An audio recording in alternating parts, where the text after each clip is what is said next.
Hi, I'm Amanda Evans, and for my behavioral change project, I was working with a 3-year-old. He attends childcare, which is where all of the study occurred. He's been in childcare since he was 6 weeks old, and his mother actually works there as well, although she's not in his classroom.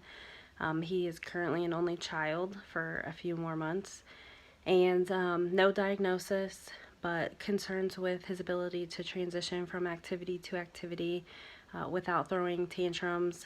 And oftentimes, as observed during the baseline, teachers would end up physically moving him where he needed to go. And it was just very disruptive to the class and to himself. So, what we decided to do was to measure compliance.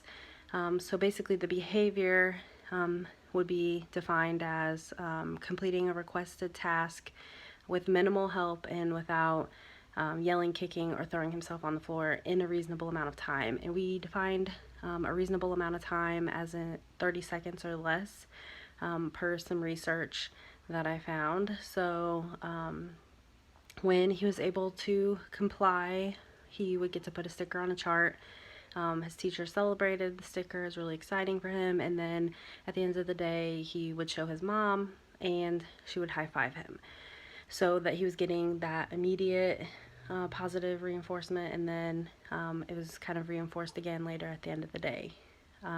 So in the baseline, we measured for baseline and non-baseline. We did an hour in the morning and an hour in the afternoon in order to be able to cover multiple transition times. So we used an ABAB format with the baseline, introduced the intervention, took it away, and reintroduced. So for the baseline, initially he rarely had more than 2 compliance moments in 5 or 6 transitions. Once we were able to introduce the intervention, we got as high as 3, but then when we would take it away, it would really quickly go right back down.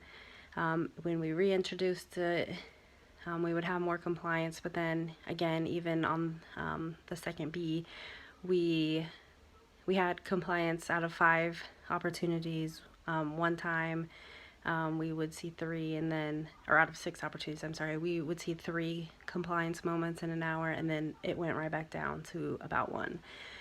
So I think some limitations in this, maybe, I did a lot of research for my literature review on using music and things like that, so I think maybe as opposed to stickers, singing him into transitions would be helpful.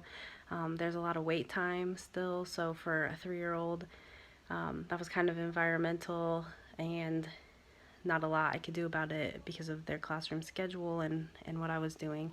But also, we worked to kind of give the teachers a list of what they should do so that this would continue even when I wasn't in the classroom. And I'm not sure how compliant they were and whether mom was celebrating every day, as I wasn't always there when she was. So I'm not sure treatment fidelity was 100% on that. Now, as far as inter-observer reliability, we always came within the 80% to 100%. So while we were there, things were going well, but I'm not sure, again, how well they were carried out when I wasn't there. So I really think we need to go back and kind of change how we were doing things and reiterate the importance of consistency, since that didn't appear to occur, and go from there. Thanks.